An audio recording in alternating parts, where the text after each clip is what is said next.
हाय guys, good afternoon. So दोस्तों, हम लोग ने एक बहुत इंटरेस्टिंग चैप्टर शुरू किया था जिसका नाम था सप्लाई। ओके, तो सप्लाई काफी बहुत मजा आ रहा था पढ़ने के लिए, राइट। चलिए, तो यहाँ पे आज अपने साथ मनीष भी है, साक्षात शादी करके आया आज। तो मनीष के लिए जोरदार तालियां हो जाए। कॉन्ग्रेचुलेशंस मनीष, मतलब शादी हो गई है भाई की, मतलब क्या बात है, मतलब चाइल्ड मैरिज हो गया भाई का। बट कोई बात नहीं, अगर देख एज क्या बोलते हैं शादीशुदा इंसान में खुद रहा हूं ना, तो एक टिप देता हूं, बस अगर बीवी चिल्लाए वगैरह तो बस सॉरी बोल देना भाई, और कुछ मत करना, ठीक है ना। बस यही क्या बोलते हैं उसको, हैप्पी मैरिड लाइफ का सीक्रेट है ये, ठीक है। अरे अरे अरे, क्या बात है। चलो चलिए, तो दोस्तों बात कर रहे थे सप्लाई की। तो सप्लाई की जब बात करते हैं तो सबसे पहले सप्लाई करने के लिए क्या होना बहुत जरूरी है? विलिंगनेस होना चाहिए। विलिंगनेस के बाद क्या होना चाहिए? एबिलिटी। और विलिंगनेस और एबिलिटी होने के बाद वो गुड्स या सर्विसेज जो बने हैं, it should be what offered into the market for sale. तब जाके हम लोग उसको क्या कहेंगे? सप्लाई। मुझे एक बात बताओ कि सप्लाई के लिए क्या उसका एक्चुअल सेल होना जरूरी है?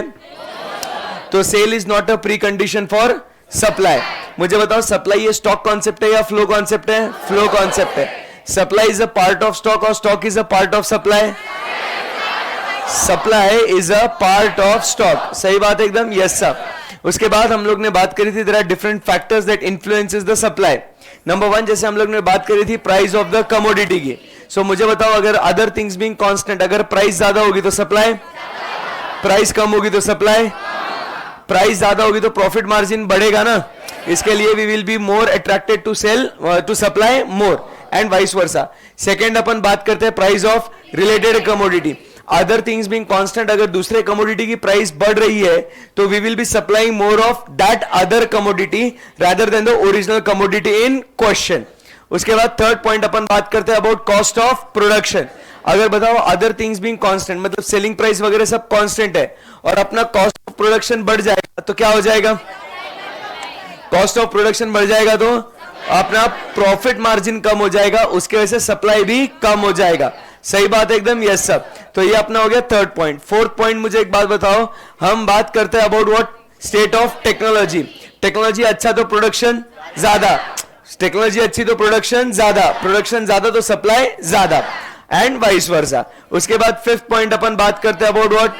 Government policies. गवर्नमेंट अगर ज्यादा टैक्सेस लगाए तो अपने खर्चे बढ़ेंगे, उसके से प्रॉफिट मार्जिन कम होगा तो सप्लाई कम होगा। बट यही अगर गवर्नमेंट बहुत सारे अपने को इंसेंटिव, सब्सिडीज, ग्रांट्स अगर दे तो अपना प्रॉफिट मार्जिन बढ़ जाएगा और अपना सप्लाई भी बढ़ जाएगा। एकदम इजी है, यस सर। एंड लास्ट में अदर फैक्टर्स जैसे अपना इंडस्ट्रियल पॉलिसी है, फॉरेन पॉलिसी है, फिर उसके बाद अपन बात करते हैं about infrastructure facilities, natural conditions, जो वेदर कंडीशंस की बात करते हैं। तो ये सारे जो फैक्टर्स हैं मिलके अपने सप्लाई को क्या करते हैं दोस्तों? इन्फ्लुएंस, अफेक्ट करते हैं। यहां तक आपको कॉन्फिडेंस है क्या इस चैप्टर में? यस सर, परफेक्ट है, एकदम बढ़िया। अब चलिए बात करते हैं, आज इस चैप्टर को फिनिश करेंगे दोस्तों, उसके बगैर हम लोग कहीं जा नहीं रहे। हाँ, टर्न कर लो आप पेजेस, टर्न कर लो आराम से, कम आराम से, कोई टेंशन नहीं है, ठीक है। ओके, हो गया? यस सर, चलो ओके। सो अब बात कर रहे हैं about the next law of supply. जैसे हम लोग ने लॉ ऑफ डिमांड पढ़ा था, ये चैप्टर पूरा ऑपोजिट है to law of demand. To law of demand पूरा ऑपोजिट है लॉ ऑफ सप्लाई। सो क्या कहते हैं? Other things being constant, the quantity of the goods produced and offered for sale increases as the price of the good rises and decreases as the price falls. आसान है एकदम, खत्म हो गई बात। तो यहां पे हम लोग क्या कहते हैं? जैसे प्राइस बढ़ेगा सप्लाई क्या हो जाएगा? सप्लाई बढ़ेगा, और जब प्राइस कम होगा तो सप्लाई भी कम होगा। सो यहां पे जो रिश्ता है ये कैसा है? पॉजिटिव या डायरेक्ट। सही बात है, लॉ ऑफ डिमांड में इट वाज इनवर्स, तो यहां पे इट विल बी पॉजिटिव और डायरेक्ट। कोई difficulty? No sir, very easy. अब इसका लॉजिक क्या बोलते हैं ये लोग, लॉजिक क्या बोलते हैं लोग, the higher the price of the goods greater the profits that can be earn, आया ना, जितना ज्यादा प्राइस होगा उतना ज्यादा प्रॉफिट अर्न कर सकते हैं, and this in turn will provide what, greater incentive, बराबर के नहीं, एक greater incentive to produce more goods and offer it for sale. तो सिंपल सी बात है, यहां पे पूरा गेम जो है वो किसके ऊपर है, profit. Other things being constant, अगर सेलिंग प्राइस बढ़ जाता है तो अपना प्रॉफिट मार्जिन बढ़ जाता है, प्रॉफिट मार्जिन बढ़ने की वजह से सप्लाई भी बढ़ जाता है, इट्स दैट सिंपल। चलिए आगे बढ़ सकते हैं हम लोग, यस सर। उसके बाद अजम्पशंस की बात करते हैं। ये जो चीजें हम लोग ने अभी देखी थी, प्राइस सिर्फ चेंज होगा, उसके हिसाब से सप्लाई चेंज होगा, प्राइस के अलावा बाकी जो भी चीजें होगी they all will remain what, constant. एकदम आसान है क्या, मतलब क्या भारी चीज है ये। So no change in price of other goods, मतलब ही हम यहां पे लिखते हैं वो कौन से गुड्स की बात कर रहे हैं हम लोग यहां पे, रिलेटेड कमोडिटीज, सही जा रहे हैं अपन एकदम, यस सर। फिर no change in weather conditions, मतलब ही हम लोग बात कर रहे हैं किसके बारे में, अब क्लाइमेटिक कंडीशंस, किसकी बात कर रहे हैं हम लोग, अबाउट क्लाइमेटिक कंडीशंस, इजी है एकदम, यस सर। तो यहां पे वेदर कंडीशंस मतलब हम बात कर रहे हैं अबाउट क्लाइमेटिक कंडीशंस, एकदम इजी है, बहुत इजी है, very easy. No change in availability of inputs, मतलब यहां पे हम बात कर रहे हैं अवेलेबिलिटी ऑफ इनपुट्स मतलब रॉ मटेरियल्स की, तो ये पॉइंट को भी समझ लेते हैं। No change in availability of inputs मतलब चर्चा हो रही है मेरा बच्चा रॉ मटेरियल की। अब आप समझिए ना बात को, अब जैसे वो कोरोना वायरस हो गया, सब जगह लॉकडाउन लॉकडाउन चल रहा था, अरे बोलो यस और नो, तो लॉकडाउन के चक्कर में अब आप समझिए इंटरनेशनल ट्रेड भी हॉल्ट हो गया, बराबर कि नहीं। फिर उसके बाद चाइना के जवानों ने मस्ती करी, अपने यहाँ पे आके मतलब अपने सोल्जर्स को फाइटिंग कर रहे, फिर अपन ने उनको मारा, फिर वो चालू था वो गैल्वन वैली में, याद है ना आपको, उधर हुआ था। तो फिर इंडिया वाले को गुस्सा आ गया, बोले ऐसा क्या फालतूगिरी चालू है इन लोग का, जाओ खेलना नहीं हमको तुम्हारे साथ, हम लोग आपके साथ बिजनेस नहीं करेंगे, तो हम लोग आपसे इंटरनेशनल ट्रेड नहीं करेंगे, और बहुत सारे ऐसे रिस्ट्रिक्शंस लगाए गए for the goods which are to be imported from what, China. तो अब आप देखोगे सब जगह ये कोविड के लॉकडाउन के रिस्ट्रिक्शंस, फिर उसके बाद चाइना के वजह से अपन उनसे अभी चीजें इंपोर्ट नहीं कर रहे, तो इंडिया में क्या हो गया, जो इनपुट जो मटेरियल जो हम लोग को लगता है प्रोडक्शन करने के लिए वो कम हो गया ना भाई। हम लोग आप समझो मेजरली जो भी रॉ मटेरियल वगैरह है ना, मेजरली हम लोग चाइना से इंपोर्ट करते हैं, सस्ते में मिलता है ना, और उधर मतलब काफी क्या बोलते हैं उसको, बहुत चीप रेट में मिलता है अपने को, वहां पे बल्क प्रोडक्शन होता है, उनको डिस्पोज करने के लिए क्या इंडिया खरीदने के लिए बैठा है। तो आप समझिए बहुत ज्यादा इंपोर्ट हम लोग रॉ मटेरियल वहां से करवाते थे, मतलब हर कंस्ट्रक्शन की चीज बोलो या मतलब कोई भी चीज बोलो, तो दी ऑटोमोबाइल पार्ट बोलो, कंस्ट्रक्शन की चीजें बोलो, lot of things are being imported by us from China. But अब ये रिस्ट्रिक्शन कैसे, गवर्नमेंट ने बोला ये लोग ऐसा गलत काम कर रहे हैं, हम लोग को इनके साथ खेलने का नहीं है, बराबर, हम इनसे कोई भी ट्रेड नहीं करेंगे। तो अब उसके वजह से जो इनपुट है उसका अवेलेबिलिटी कम हो गया कि नहीं। अब इनपुट अगर प्रोडक्शन करने के लिए रॉ मटेरियल ही साहब अगर अवेलेबल नहीं है, तो मुझे बताओ मैं प्रोडक्शन कैसे करूंगा, मेरी एबिलिटी अफेक्ट हो गई ना प्रोडक्शन के लिए, आप समझो ना बात को। अब मालिक अगर मेरा एबिलिटी अफेक्ट हो गया तो मैं ऑफर क्या ही करूंगा, कुछ भी नहीं कर सकता ना ऑफर, बराबर, तो इसके वजह से मेरा सप्लाई अफेक्ट हो जाएगा। बट आप समझिए बात को, अगर मेरे को अबंडेंस में रॉ मटेरियल अवेलेबल है तो क्या मैं प्रोडक्शन अच्छा खासा कर सकता हूं क्या, यस सर। तो इधर से ये एक चीज समझने को मिलती है, पहली बात कि क्या रॉ मटेरियल्स अवेलेबिलिटी का सप्लाई को अफेक्ट करता है क्या, यस। इसीलिए लॉ ऑफ सप्लाई के अंदर availability of raw material that is inputs are assume to be constant. ये बात समझ में आई आपको, यस सर। चलो आगे, no change in exports and imports, इसी को हमने क्या बोला था बच्चों कल, फॉरेन पॉलिसी, कुछ याद आता है क्या आपको, yes sir. No change in technology, ये भी अपनी बात हो गई थी, state of technology. No change in transport and communication facility, मतलब ही हमने क्या बोला था इसके लिए, इंफ्रास्ट्रक्चर फैसिलिटीज। मैं ये सब उसके अदर वर्ड्स जो है वो जानबूझ के लिख रहा हूं ताकि आपको कंफ्यूजन ना हो, बराबर कि नहीं, कि no change in infrastructure facilities. And last में no change in number of sellers, sellers बोलो या आप इसे नो चेंज इन सप्लायर्स बोलो। सी ट्राई टू अंडरस्टैंड, अगर ज्यादा नंबर ऑफ कंज्यूमर्स बढ़ गए तो डिमांड बढ़ती है, बोलो ना हाँ या ना। जितने ज्यादा कंज्यूमर्स उतनी ज्यादा डिमांड, जितने कम कंज्यूमर्स तो क्या नंबर ऑफ कंज्यूमर्स डिमांड को अफेक्ट करते हैं क्या? देवी और सज्जनों मुझे अब ये बताओ, जितने ज्यादा सप्लायर्स उतना ज्यादा सप्लाई, जितने कम सप्लायर्स उतना कम सप्लाई, तो क्या नंबर ऑफ सेलर्स और suppliers does it affect your supply? Therefore it is also assume to be constant. तो सिर्फ और सिर्फ क्या चेंज होगा बच्चों? सिर्फ और सिर्फ प्राइस चेंज होगा, और प्राइस चेंज होने की वजह से सप्लाई पे क्या इंपैक्ट आएगा वो स्टडी करेंगे। That is under law of supply. Clear? एकदम आसान है। Yes sir. सो ये हो गए उसके assumptions, that is other things being constant. तो ये other things are assume to be constant. Easy एकदम। Yes sir. चलिए shall we proceed from here, आगे बढ़ते हैं। Now let us talk about exceptions. मस्त डिस्कशन करेंगे इसके ऊपर, बाकी तो कोई ऐसे कुछ खास डिफिकल्ट नहीं है, ये एक एक पॉइंट आपको समझना है अभी। सो अब चर्चा करेंगे अबाउट व्हाट एक्सेप्शंस की। चलो रेडी सब लोग? ओके। सबसे पहले अब हम बात करेंगे अबाउट व्हाट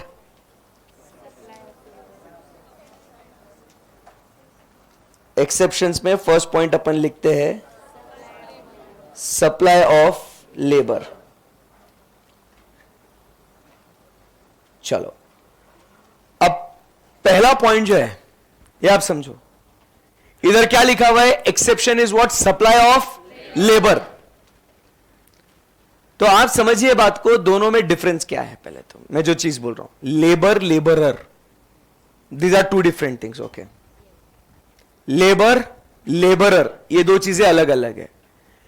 एक्सेप्शन में बात हो रही है सप्लाई ऑफ लेबर की, ना लेबरर की। हेलो, हो ना मेरे साथ? हाँ जी, ऐसा साथ छोड़ के मत जाना। सप्लाई ऑफ लेबर की बात हो रही है। एक्सेप्शन में आता है मालिक supply of labour and not labourer. तो सवाल यह है सर, लेबर और लेबरर ये है क्या चीज? तो ट्राई टू अंडरस्टैंड। लेबर मतलब वर्क, लेबर मतलब वर्क, लेबरर मतलब वर्कर। अरे समझा नहीं समझा? ये बहुत जरूरी है। लेबर मतलब वर्क मतलब काम, आई बात समझ में? लेबरर मतलब वर्कर मतलब कामगार। अरे बोलो हाँ या ना? तो एक्सेप्शन में क्या आ रहा है यहां पे? Supply of labour and not of labourer. ये क्लियर एकदम बात? Yes sir. Now let us try to understand. अब जैसे मैं यहां पे जो काम कर रहा हूं, जो मैं आपको पढ़ा रहा हूं, इसको क्या बोलेंगे अपन? लेबर। और हर्षद जाजू कौन है? लेबरर। गरीब मजदूर आदमी है भाई। अब क्या लेबरर है हम, और हम जो परफॉर्म कर रहे हैं यहां पे इसको क्या कहेंगे? Labour. So what I am doing right now is called as what? Labour. सही है ना एकदम? Yes sir. और मेरे से पार्टी मांगते हैं आप, देखो। ओके, सीए हो या ना हो, मजदूरी तो करना पड़ता ही है जीवन में भाई। चलो बस अब रुलाओगे क्या? ओके, सप्लाई ऑफ लेबर की बात करते हैं, ठीक है? अब ध्यान से सुनना। अब जैसे ये क्या बोलता है, exception to law of supply में अगर प्राइस बढ़ेगी तो हम बोलते हैं सप्लाई बढ़ेगा, है ना? बट अब यहां पे वो बोलता है ऐसा नहीं होगा, लेबर की प्राइस बढ़ाएंगे तो लेबर बोलेगा मैं काम नहीं करेगा, मैं आराम करेगा, मेरे को काम ही नहीं करना मेरे को। क्या बात कर रहे हैं? आपको ऐसा सही लग रहा है क्या? डिस्कस करना है, बुक में है, इसके लिए आप जबरदस्ती नहीं बोलना। डिस्कस करना है आपने को, तो आपको जो लगता है वो आपने बोलना है। अब देखो वो क्या बोल रहा है, अगर उसका जो पैसा है, उसके जो सैलरीज, उसके जो वेजेस है, उसका जो रेम्यूनरेशन है, बराबर भाई अगर वो बढ़ाते हैं हम लोग तो बोलता है ओके अब अपन काम कम करेगा, काम ज्यादा नहीं करेगा बोलता हो, बोलता अपन अब काम कम करेंगे। आपको अलग लग रहा है, बोले सर क्या फालतूगिरी है, ज्यादा पैसा दे रहा तो करना और काम, और मिल रहा पैसा और काम करना, ऐसा लग रहा ना तेरे को? तो ऐसे शक्ल नहीं बनाने की बेटा। सर आप 10 साल हो गए पढ़ा रहे हो, है ना, हम आपको डाउट नहीं पूछेंगे, हम शक्ल बनाएंगे, आपको आपका टैलेंट यूज करके चेक करना होगा कि हमें समझा कि नहीं समझा, है ना? ऐसे चाहते हो आप, पूरा पैसा वसूल करना चाहती है तो मार खाएगी। ऐसे मुंह नहीं बिगाड़ना बेटा, ऐसे डायरेक्ट पूछने का। अब देखो, आप समझो वो बात हो रही है क्या,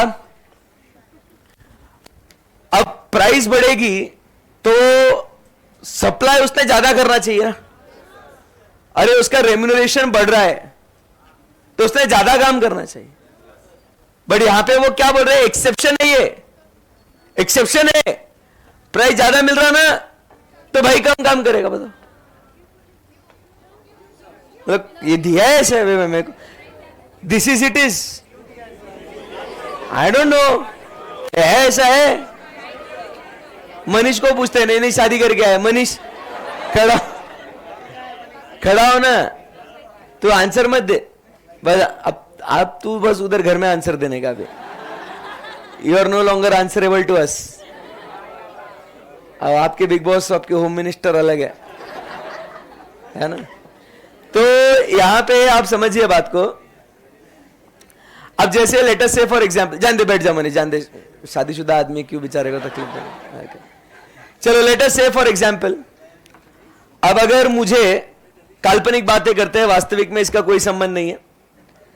अगर लेटर से मुझे 2000 रुपीज पर आवर,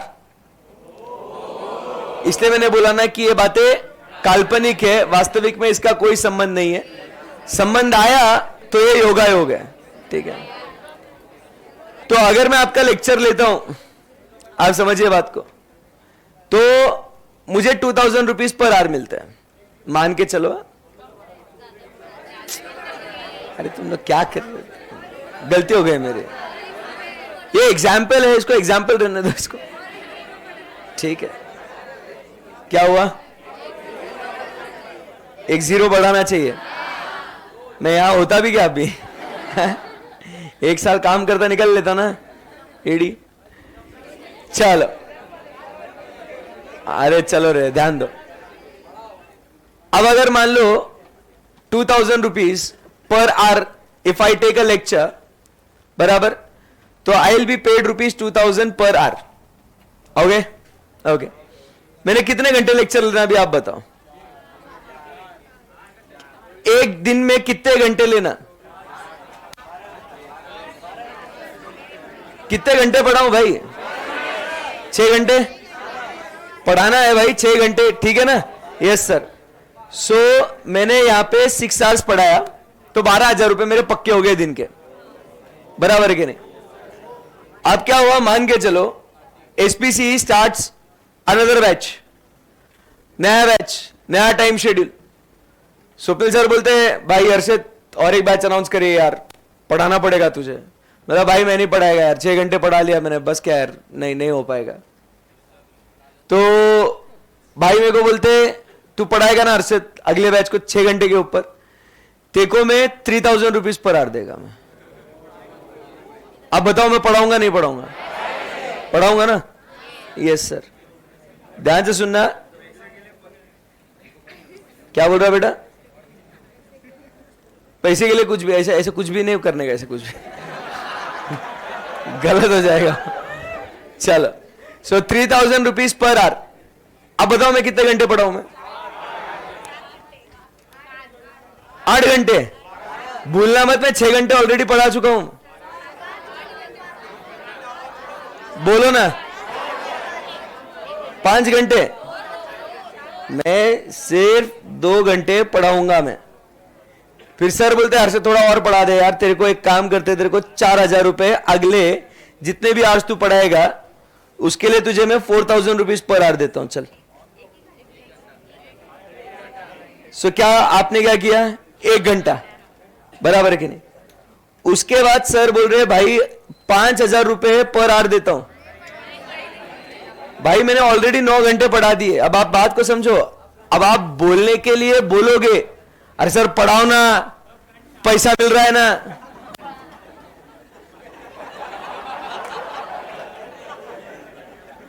अब बोलने के लिए बोलोगे, अब आप बात को समझो, यहां पे दो बातें। अब now I have taught for like around 9 hours a day. Now try to understand. अब मुझे अगर वो आके बोलेंगे भी ना कि भाई मैं 10,000 रुपए प्रति घंटा आपको देता हूं पैसा, फिर भी नहीं पढ़ाऊंगा, पूछो क्यों? Try to understand. यहां पे we are human beings, we are subject to tiredness, we are subject to fatigue. Try to understand what we need is rest. अरे गेटिंग माय पॉइंट है ना?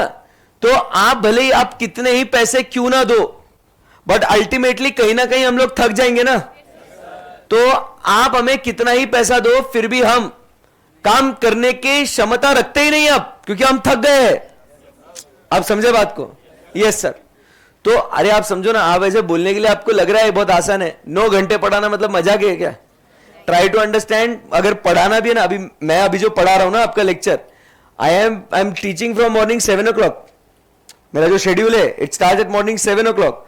कॉस्टिंग का बैच लो, कॉस्टिंग का batch खत्म होने के बाद वहां पे प्रेस्टीज पॉइंट में फाउंडेशन का बैच लो, फाउंडेशन का बैच लेने के बाद यहां आओ, यहां पे पढ़ाओ, देन गो। आई बात समझो? और अगर कभी शाम में कोई लेक्चर फ्री रहा उधर प्रेस्टीज पे, तो जो इंटर के बच्चे उनका एक्स्ट्रा लेक्चर उनको लो, तो ये चालू ही है। तो आप समझो, it takes a lot of energy when you are taking a lecture ना।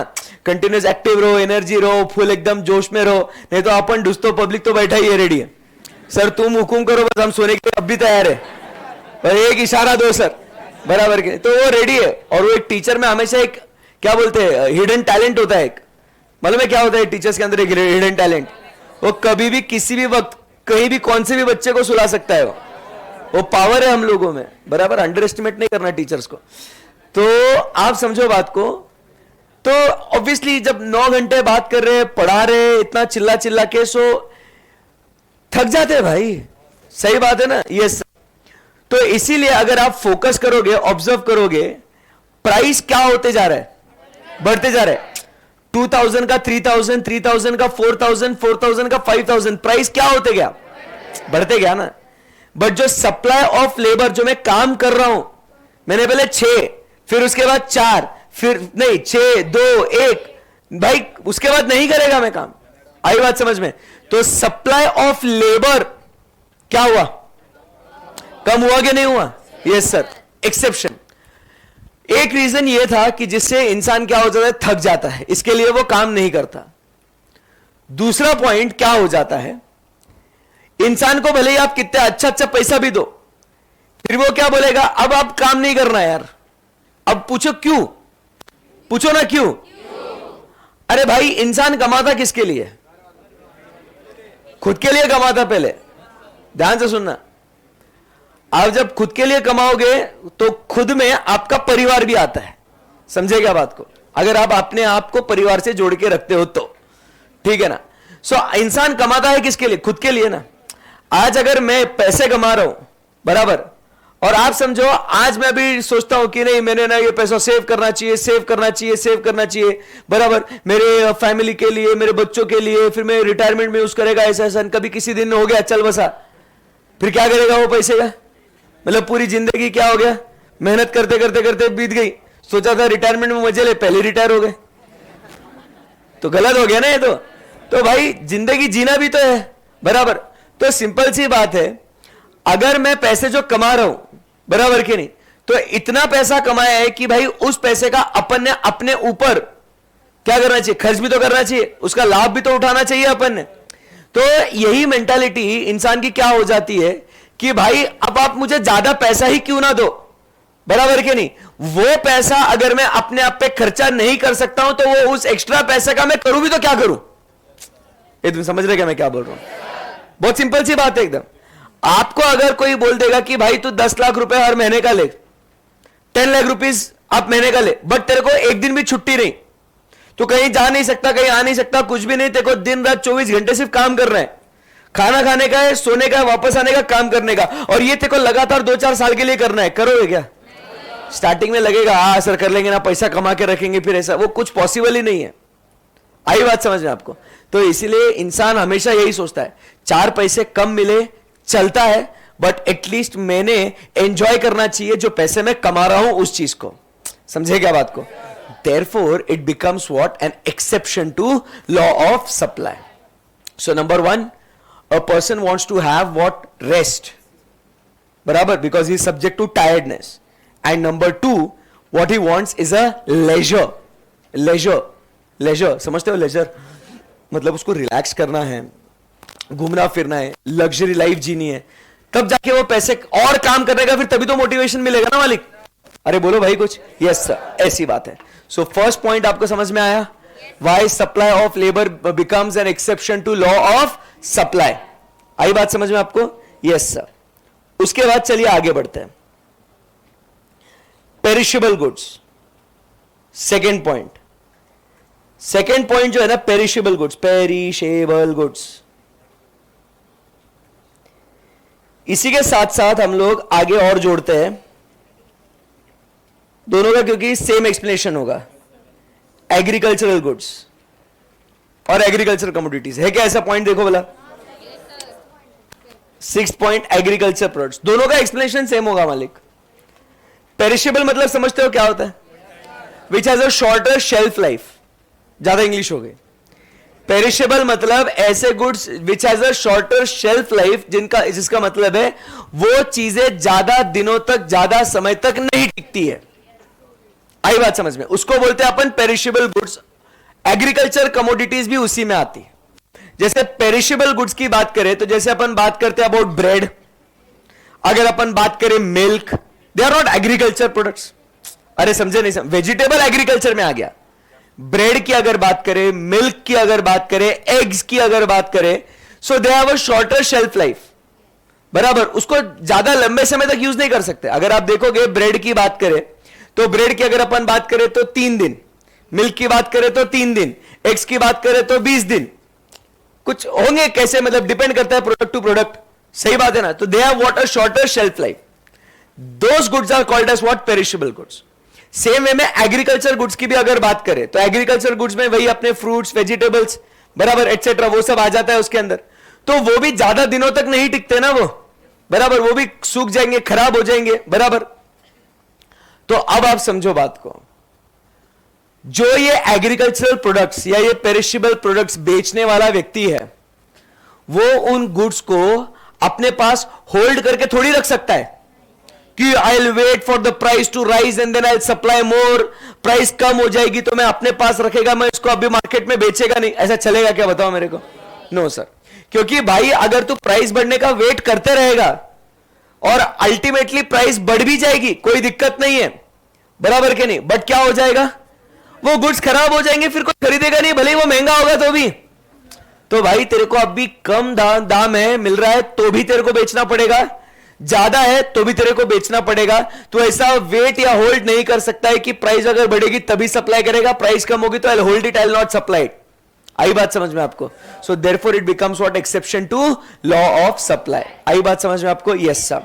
तो हम क्या करेंगे, इसके एग्जाम्पल्स को नोट करेंगे यहां पे. सो पेरिशेबल गुड्स मतलब क्या बोलते हैं अपन यहां पे एग्जाम्पल के तौर पे? जैसे अपन बात कर रहे हैं मिल्क की बात कर रहे हैं यहां पे, फिर उसके बाद अपन ब्रेड की बात कर रहे हैं. सही है ना एकदम? Yes sir.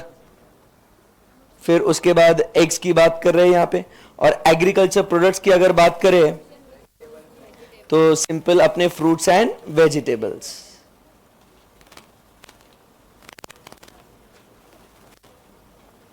सही बात है एकदम? Yes sir. चलो आगे बढ़ते हैं. नेक्स्ट अब अपन बात करेंगे अबाउट व्हाट? Handicraft goods. किसकी बात करेंगे अभी? Handicraft goods. Handicraft goods. अब जैसे यहां पे आप देखो, ध्यान दे रहे ना आप लोग?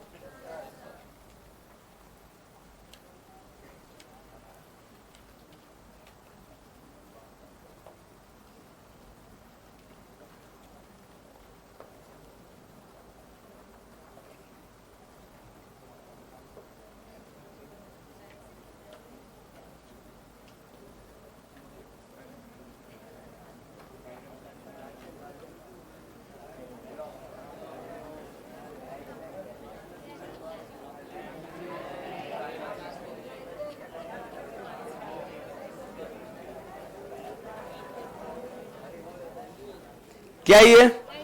लैंटर्न।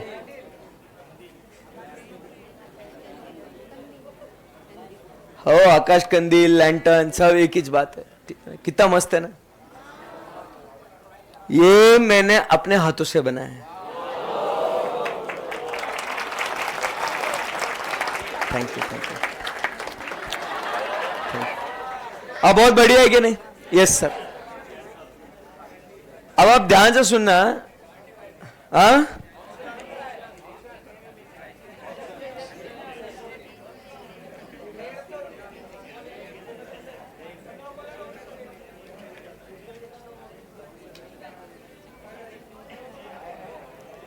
तो ऐसे मैंने आकाश कंदील, ये लैंटर्न मैंने बनाया है, ठीक है ना? अरे बोलो।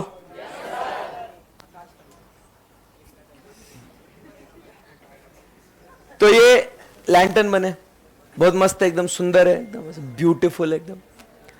अब क्या हुआ, मनीष और मनीष की वाइफ दोनों आए शॉप पे, बोले हर्षद सर ये लैंटर्न। बोला हाँ लैंटर्न। बोले सर कैसे दिया ये इसको? मैंने बोला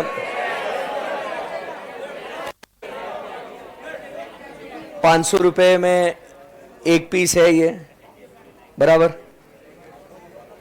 ध्यान से सुनना रे, 500 रुपीज है ये, बराबर।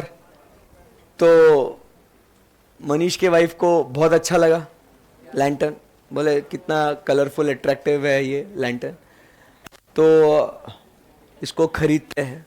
और सिर्फ अपने लिए नहीं खरीदते हैं, हम अपने जितने भी मतलब रिश्तेदार हैं, हम सबको दिवाली का गिफ्ट देंगे, ये लैंटर्न हम सबको देंगे। तो मनीष इज लाइक कि येड़ी हो गई कह रहे तुम।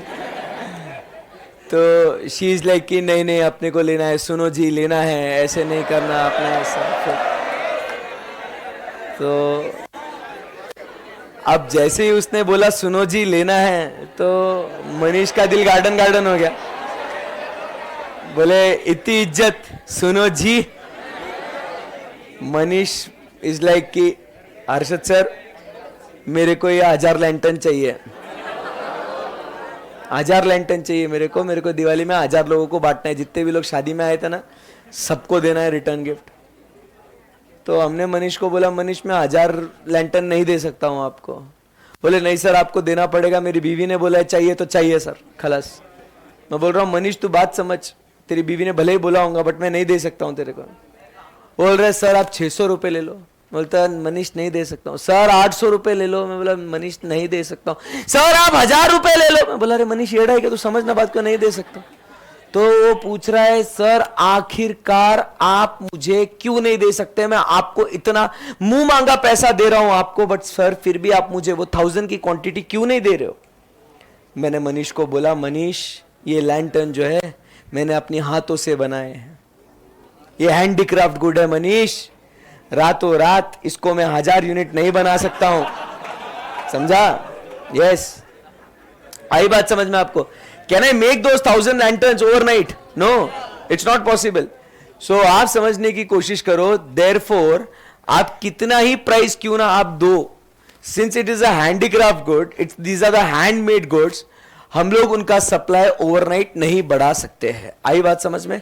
Therefore the handicraft goods becomes what? An exception to law of supply. समझा क्या मनीष? तो अभी घर जाके भले तेरे को डांट पड़े तो भी उसको समझाना दिक्कत क्या हुई थी, ठीक है? ओके, चलो चलो आगे बढ़े यहां से, बोलो यस सर। सो ये बात हो गई यहां पे हैंडीक्राफ्ट गुड्स की, समझ में आया ना सबको? सो हैंडीक्राफ्ट गुड्स मतलब बोलो क्या, कौन से गुड्स है ये? हैंड से बनाए हुए, ऐसे लिखूं मैं इधर, हैंड से बनाए, handmade goods, and their supply can not be increased irrespective of the price. Okay, need for cash. अब क्या हुआ, मनीष की शादी हुई ना, बराबर, तो शादी में दहेज देना पड़ा मनीष को, देना पड़ा भाई, हाँ, लेना नहीं कभी, देने का, ठीक है ना? हाँ चलो, तो अब मनीष को जान दो, दहेज फालतू चीज है, बात नहीं करेंगे उसके बारे में। दूसरी बात करेंगे, शादी के पहले की बात करेंगे मनीष की, बराबर। वैलेंटाइंस डे था, वैसी बात कर लेते हैं। देखो वो बोल रहा है सर ये सही है ना। तो क्या हो गया, वैलेंटाइंस डे था, मनीष को कौन था, खड़ा हो, खड़ा हो, कौन था वो?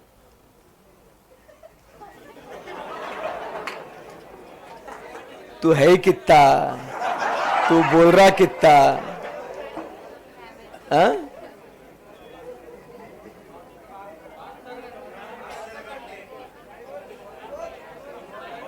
कम से कम अपनी बॉडी देख के तो डिसाइड करके अपने को कहां कहां क्या बोल रहे अपन, है ना।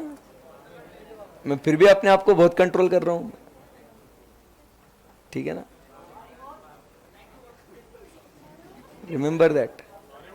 देखो मेरे क्लास में है ना, ऐसे फालतू कमेंट नहीं मारना, मैं अभी भी बोल रहा हूं मैं। And the day I get very serious ना, तुम फिर ध्यान रखना। देखो तुमको जोक्स मारने हैं, तुमको कमेंट्स पास ऑन करने हैं, मुझे कोई दिक्कत नहीं है, ठीक है ना। I don't have a problem, I also enjoy, you also enjoy, but there should be a level ना। तुम क्या बोल रहे हो, किसके सामने बोल रहे हो, तुम्हारा कैरेक्टर दिख के आता उससे। ये इंस्टाग्राम पे वगैरह वहां तक ठीक है रे बात, दोस्तों में ठीक है रे बात। तू क्लास के बाद मिल मेरे से, वैसे क्लास के बाद बात कर, 5-50 रुपए मेरे से लेके जा तू, है ना, समझा गया। पर जब अपन क्लास में है ना, तो रिस्पेक्ट दैट प्लेस।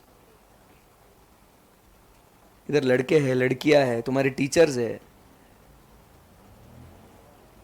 ओयो मने ओयो, हाँ, इट डजंट सूट, हाँ बेटा।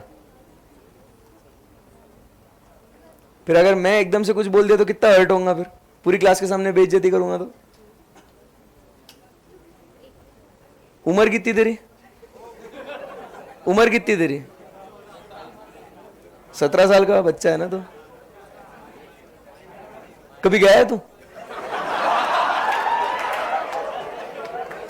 बोलना, ए बोलना, गया होगा तू, कोई लेके गया तेरे को? क्या होता वहां पे, क्या होता वहां पे, ओयो में क्या होता? आ इधर, तू इधर, इधर इधर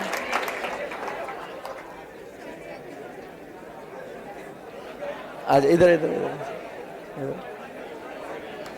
आज, इधर इधर इधर नीचे रुक, इधर। मेरे को तो क्या होता है ओयो में, क्या होता है? माइक दो उसको, हाँ पकड़, हाँ सामने देख कैमरा में। हाँ बता, पब्लिक जानना चाहता है क्या होता है ऐसे। होटल से सर। होटल है, क्या होता है उधर? रूम है सर। रूम है, रहने को जगह नहीं रहती, रहने को जगह नहीं रहती। तो वैलेंटाइन और ऐसे मुझे समझा नहीं मैं, क्योंकि वो वैलेंटाइन, मनीष वो वैलेंटाइन डे की बात चल रही थी, तब ये ओयो ओयो चिल्लाए भाई साहब। तो हमें पता नहीं, हम तो मतलब बेसिक आदमी है। क्या होता है वहां पे ऐसे? सर रूम है। हाँ रूम है। माइक पे बोल, माइक पे। क्या होता है सर? रूम है सर वो। हाँ तो क्या होता है वहां पे? होटल से ना सर, वहाँ पे जाते होटल है, रूम है, तो मतलब वैलेंटाइन डे समझ में नहीं आ रहा। बोल रहे बच्चा, बोल, बोलना बोलना। ये देखो लाइव स्ट्रीमिंग वाले भी बोल रहे सर क्या होता, हमको आइडिया, तुमको मालूम है क्या होता? इसको पता है, 17 साल का बच्चा है, इसको पता है। बोल रहा बच्चा, अब बोल रहे हैं, बोलने तो मैं घर पे बोलता। बोल जल्दी इधर।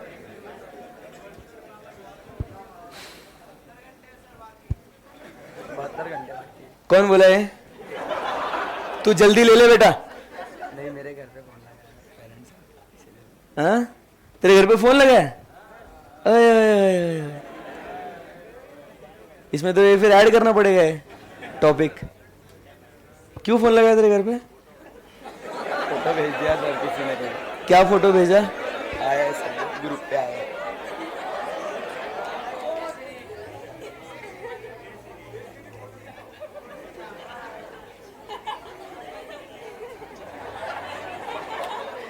अरे ग्रुप किधर है? सर्च कर। ये क्या किया तूने ये? अरे हमारे रूम का हिस्सा सर, वो किसी ने स्टेटस लगा दिया था तो सर ने फोटो खींच लिया था। कौन रूम का से ये- स्वप्निल सर ने? नहीं, स्टेटस लगा दिया था गुरुकुल हेड ने गलती से, तो उसने डिलीट भी किया, पर इसके बाद जी भी व्हाट्सएप था तो हाँ, screenshot तो ले लिया। ये इससे घर पे बुलाया तेरे को नहीं, पेरेंट्स को इससे बुला लिया कि बोले इसको घर पे लेके जाओ। या ऐसा कर रहा करके? हाँ, तो मैं डर गया, वो 20-30 दिन हो गए उसको।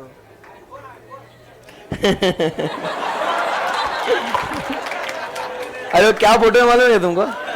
देखो तो पहले बोलने का ना ऐसा, मेरे को क्या मालूम है वो जाके ऐसा करता बेचारा। अरे क्या मतलब इसका, अरे वैलेंटाइंस डे पे जाके वहां पे झाड़ू फर्शी करता हो और तुम क्या कर रहे हो भाई? जा, गलत समझे सर ये। है ना, कोई बात नहीं, जा।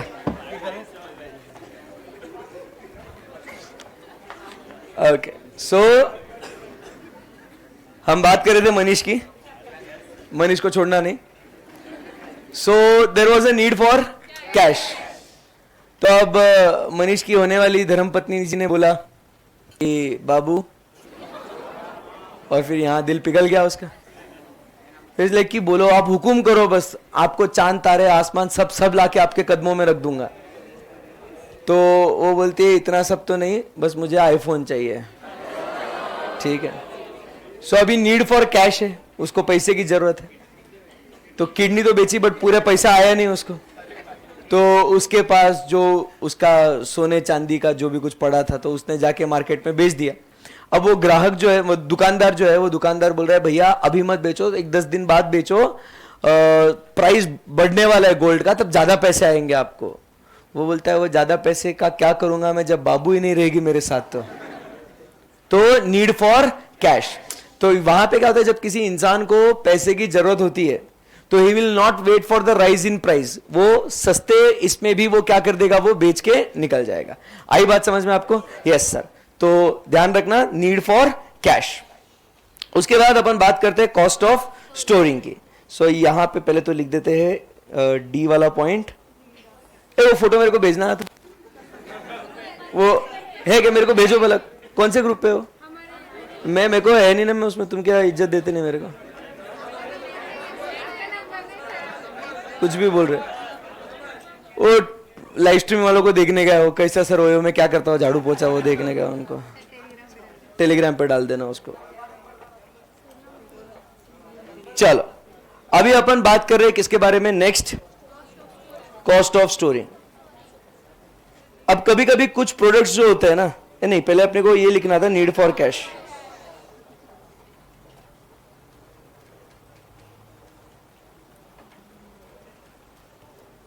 सो ये नीड फॉर कैश मतलब इमरजेंसी में हम लोग क्या करते हैं, सस्ते में भी हम लोग क्या कर देते हैं, उन प्रोडक्ट्स को हम लोग बेच देते हैं। सही है एकदम? Yes sir. उसके बाद चलिए आगे बढ़ते हैं, नेक्स्ट अपन चर्चा करते हैं अबाउट कॉस्ट ऑफ स्टोरिंग। अब समझो कभी कभी क्या होता है ना, कॉस्ट ऑफ स्टोरिंग की बात करते हैं, मैं आपको एक एग्जाम्पल बताता हूं। जैसे मेरे अंकल जो थे हाँ थे बोलना पड़ रहा है क्योंकि रिसेंटली उनकी डेथ हो गई है ना, मेरे सगे चाचू मतलब मेरे। तो मेरे जो अंकल जो थे उनका बिजनेस था इसका, सैगो में ट्रेडिंग करते थे वो, सागो, फिर उसके बाद ग्राउंडनट, या ऐसे मार्केट यार्ड में हमारी बहुत बड़ी दुकान है ऐसे, मार्केट यार्ड जो मतलब होलसेल ट्रेडर्स है वो। तो उसमें क्या था, मैं रियल लाइफ एग्जाम्पल बता रहा हूँ यहाँ आपको। तो इसमें क्या हुआ कि मेरे अंकल ने मेरे को बोला कि हर्षद अभी जो है ना, sago is all time low right now, तो इसमें इन्वेस्ट करते हैं पैसे, 4-5 ट्रक खरीदते हैं, मतलब 4-5 ट्रक भर के माल खरीदते हैं। 4-5 ट्रक खरीदना मतलब 4-5 ट्रक्स, जितना उसमें क्वांटिटी जाता है उतना अपन क्वांटम खरीदते हैं। तो जैसे उसका कुछ तो भी, कितना तो भी क्विंटल या कुछ तो भी हमने सैगो खरीदा, और बोले कि जैसे अभी फेस्टिवल्स वगैरह आएंगे, फिर उसके बाद मतलब बहुत सारे फेस्टिवल्स थे तो उस हिसाब से लोग उपवास वगैरह रखते हैं, तो उस समय पे सैगो वगैरह खाते हैं, तो उसका ओवरऑल इंडिया में डिमांड हो जाता है। तो since demand would be more, तो ऑटोमेटिकली उसका प्राइस जो है वो बढ़ेगा, एंड काफी अच्छा प्रॉफिट हो जाएगा. मतलब if you invest around 5 lakh तो समझो आपको 1-2 लाख रुपए का मुनाफा हो जाएगा. So it is a good return on investment. 20-25% अगर ROI मिलता है तो it's not a bad thing. तो मैंने इन्वेस्ट कर दिया, 5 लाख रुपीज आए, पुट इनटू इट कि बाबा चलो ठीक है इतना खरीदते हैं. अब इसको हमने रखा किधर? ऑब्वियसली घर पे तो नहीं रख सकते बराबर, तो इसको गोडाउन में रखा इसको. तो अब हो क्या जाता है, जब गोडाउन में रखते हैं तो गोडाउन का एक फिक्स्ड कॉस्ट आपको वो ऐड होते जाता है. आपको समझे बात को, कि आपको वो स्टोर करने के लिए कोल्ड स्टोरेज में या गोडाउन में, तो उसका कॉस्ट आपका फिक्स्ड, वो रेंटल जो है आपका स्टार्ट होता है. अब यहां पे 2 स्केल है. एक जो है सैगो का प्राइस, साबूदाना, सैगो मतलब साबूदाना, उसका प्राइस, और कॉस्ट ऑफ स्टोरिंग का प्राइस. अब ये कॉस्ट ऑफ स्टोरिंग है, ध्यान में रखना. ये है सैगो का प्राइस. सैगो का प्राइस बढ़ा नहीं अभी तक, बट मेरा क्या बढ़ते गया? Cost of storing. So it is eating up my profit. फिर थोड़ा सा ये बढ़ा, ये बढ़ा, ये बढ़ा, ये बढ़ा, ये भी बढ़ रहा है अभी, बट साइमल्टेनियसली क्या हो रहा है? ये भी बढ़ रहा है. तो अब इसमें क्या हो रहा है कि मुझे फायदा ही नहीं हो रहा ना. समझ रहे बात को? तो मेरा जो अपॉर्चुनिटी कॉस्ट है, अपॉर्चुनिटी कॉस्ट समझते हो? यही अगर मैं कहीं और पैसा लगाता तो शायद मुझे पैसे मिल जाते ना. यहां लगा के मुझे कुछ मिल ही नहीं रहा है मेरे को. तो उस केस में मैं क्या करूंगा भाई? मेरा कॉस्ट ऑफ स्टोरिंग ही मेरा प्रॉफिट को लेके जा रहा है, तो जो प्राइस है उसमें बेच दो यार. अरे समझे नहीं समझे? तो आई कैन वेट कि देखो सैगो जो है ना, इसका शेल्फ लाइफ काफी अच्छा है, मतलब जल्दी खराब नहीं होता साबूदाना, ठीक है ना. बट अब क्या हो रहा है, मेरा कॉस्ट ऑफ स्टोरिंग बढ़ते जा रहा है और प्राइस बढ़ नहीं रहा है. सी, अगर मेरे को कॉस्ट ऑफ स्टोरिंग नहीं लगता, अब समझो बात को, तो आई कुड हैव वेटेड. अरे बोलो आया ना. आई कुड वेट कि बाबा उसका प्राइस बढ़ने दो, मुझे प्रॉफिट हो जाएगा, फिर मैं उसको बेच के मेरा प्रॉफिट बुक कर लेगा. समझे नहीं समझे? बट साइमल्टेनियसली जब I have to incur cost of storing, क्या हो रहा है दोस्तों? क्या हो रहा है? मेरा प्रॉफिट कम हो रहा है. और एक टाइम ऐसा आ जाएगा कि अगर प्राइस अगर उतने तेजी से नहीं बढ़ा तो मेरे को लॉस हो जाएगा, वो घाटे का सौदा हो जाएगा. समझे बात को? तो उस वजह से अगर cost of storing is more, बराबर के नहीं, तो you have to sell the product irrespective of the price. समझे क्या? So cost of storing is the decisive factor, a deciding factor, कि आपको वो अभी के दाम पे बेचना है या आपको उसको होल्ड करके बेचना है. अगर आपका कॉस्ट ऑफ स्टोरिंग ज्यादा है तो आप उसको लो प्राइस पे भी ज्यादा सप्लाई करोगे. अरे बोलो यस और नो. अगर कॉस्ट ऑफ स्टोरिंग आपका कम है तो you can wait for the higher prices. Therefore cost of storing becomes what? An exception to law of supply. Because अगर आपका कॉस्ट ऑफ स्टोरिंग ज्यादा है, स्टोरेज करने का खर्चा अगर आपका ज्यादा है, तो आपको जो प्राइस है अभी उस प्राइस में आप बेच के नक्की हो जाओ. आई बात समझ में आपको? Yes sir. एंड लास्ट में अपन बात करते हैं about EF, future price. Agriculture product हो गया ना? Future price expectations. So what is this future price expectation? अब आप समझो, अगर मैं एक ट्रेडर हूं, मुझे लगता है कि आने वाले समय में प्राइस बढ़ेगी. देखो अभी प्राइसेस बढ़ रहे हैं, ध्यान देना, रेडी? अभी प्राइस बढ़ रहे हैं, बट मुझे लगता है कि आने वाले समय में और प्राइस बढ़ेगा. तो will I supply right now or I'll wait for the future prices? So even in the increasing trend, I am supplying less. नहीं समझे? अभी मान लो 10 रुपए प्राइस है, 10 का 20 हो रहा है, 20 का 30 हो रहा है, 30 का 40 हो रहा है. प्राइस अभी इंक्रीजिंग ट्रेंड पे है. समझे क्या इतना? बट मुझे ऐसा लगता है कि आने वाले समय में प्राइस और ज्यादा होगा. तो क्या मैं 40 पे भी सप्लाई करेगा क्या? नहीं करूंगा. क्यों? क्योंकि आई am expecting that in future the price will be 50, 60, 80, 100. अरे बोलो हाँ या ना? So even in rising prices मैं सप्लाई कम कर रहा हूं. सर ऐसा हवे में मत बोलो. प्राइस अभी बढ़ रहा है, बराबर, अपन इधर है अभी. मुझे ऐसा लगता है कि फ्यूचर में प्राइस और बढ़ेगा. बोलो, ये जो येलो लाइन है, this is what is I am expecting.